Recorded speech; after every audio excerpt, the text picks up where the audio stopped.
Oi, pessoal, tudo bem? Na aula de hoje, nós vamos dar início ao bloco 5. Eu sei que muitos de vocês já devem ter começado, porque ele foi entregue pela escola tem alguns dias, mas como eu assumi a sala essa semana, e essa é a nossa primeira videoaula, então a gente vai voltar lá no comecinho do bloco 5, tá bom?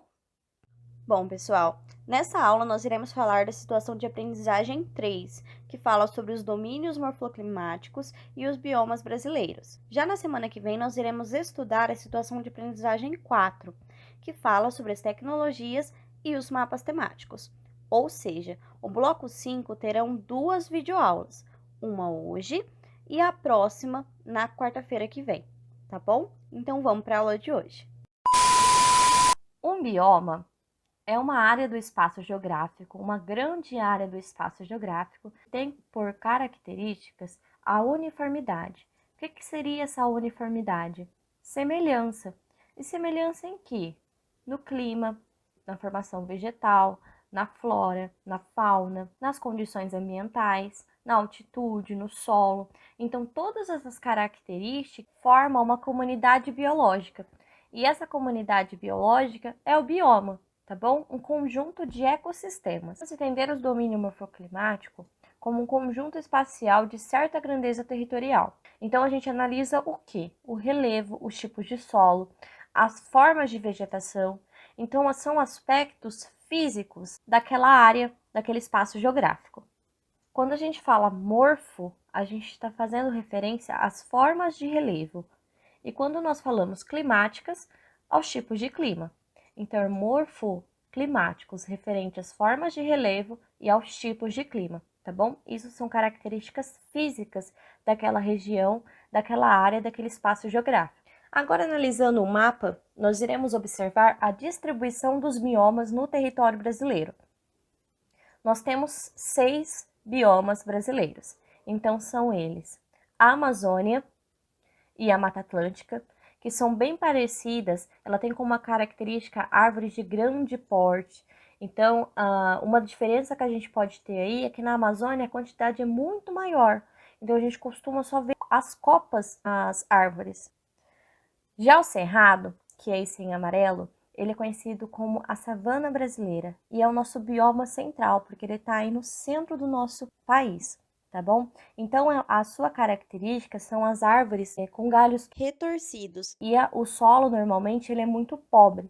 E isso tem piorado muito nos últimos anos pela sua degradação, tanto pelo aumento das atividades industriais, quanto pelo crescimento urbano. Então, as pessoas estão ocupando mais o território. A caatinga, ela é um bioma da região Nordeste. E a sua característica é o solo seco, o semiárido, que a gente costuma falar. Na região Sul, nós temos o Pampa, que é uma vegetação rasteira. Então, por isso que lá tem tanta criação de gado. E na região Centro-Oeste, nós temos o Pantanal, que é um bioma alagado. Então, é uma área muito úmida.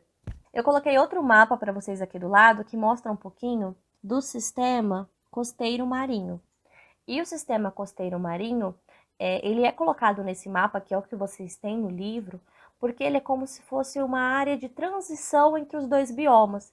Então, nessa faixa do costeiro marinho, nós temos dois tipos de vegetação. Então, a gente tem tanto a vegetação de um bioma como de outro, tá bom? Tanto do bioma continental como do bioma marinho. Agora a gente vai analisar um pouquinho o mapa dos domínios morfoclimáticos. Nesse mapa, a gente observa que tem algumas semelhanças, porém, a gente tem aqui mais evidente a faixa de transição. Eu até coloquei aqui para vocês do lado, para vocês prestarem bastante atenção. Nesse amarelinho mais clarinho que eu vou indicar para vocês, é onde fica essa faixa de transição. E o que seria essa faixa de transição?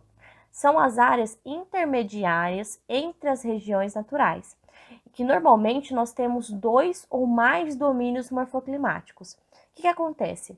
Vou pegar como exemplo aqui, entre o Cerrado, que está de laranja, e a Caatinga, que está de vermelho. Nesse meiozinho, nós temos aqui um pedaço de faixa de transição.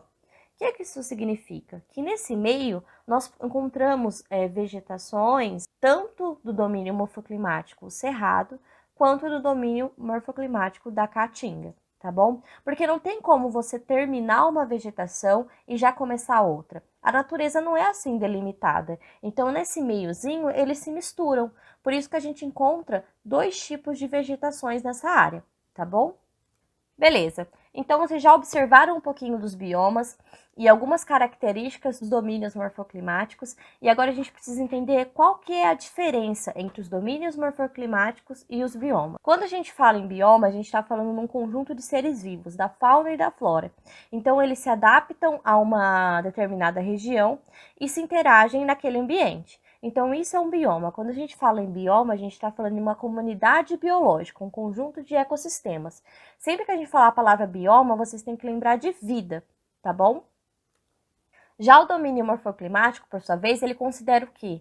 Os elementos naturais, como clima, vegetação, solo, hidrografia. Então, são os aspectos físicos daquele lugar, tá bom? E a forma com que eles interagem. Então, é isso que vocês têm que sempre colocar em mente. Quando nós falamos em biomas, estamos falando de vida, de seres vivos e da interação dele com o ambiente.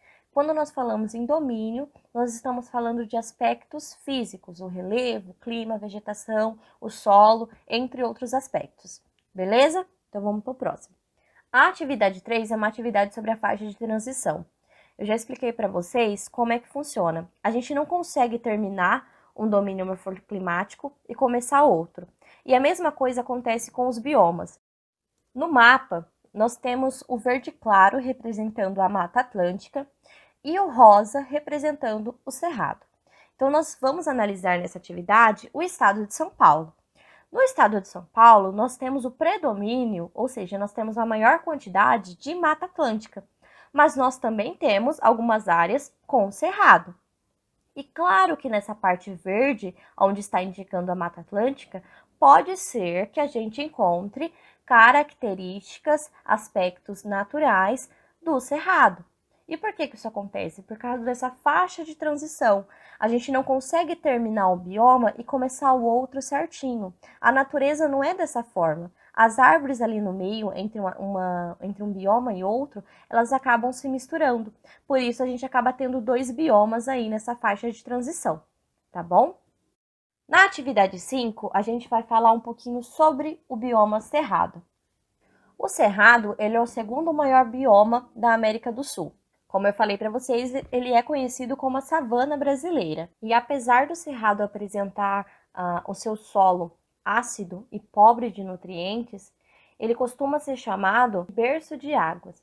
E por que isso acontece? Porque ele tem um grande potencial aquífero. Então, ele é fundamental para a manutenção do equilíbrio hidrológico do nosso país. Então, apesar do clima e dos períodos de deficiência hídrica, as águas da chuva penetram no solo e abastecem os aquíferos e nascentes. Então, o subsolo da região do Cerrado, ela é rica em água. Por isso que ele é chamado de berço de águas. Vocês já devem ter ouvido falar do aquífero Guarani, que ele está presente no bioma Cerrado. Então, a água, ela é um importante e valioso recurso natural do Cerrado. O bioma, ele vem sofrendo degradação.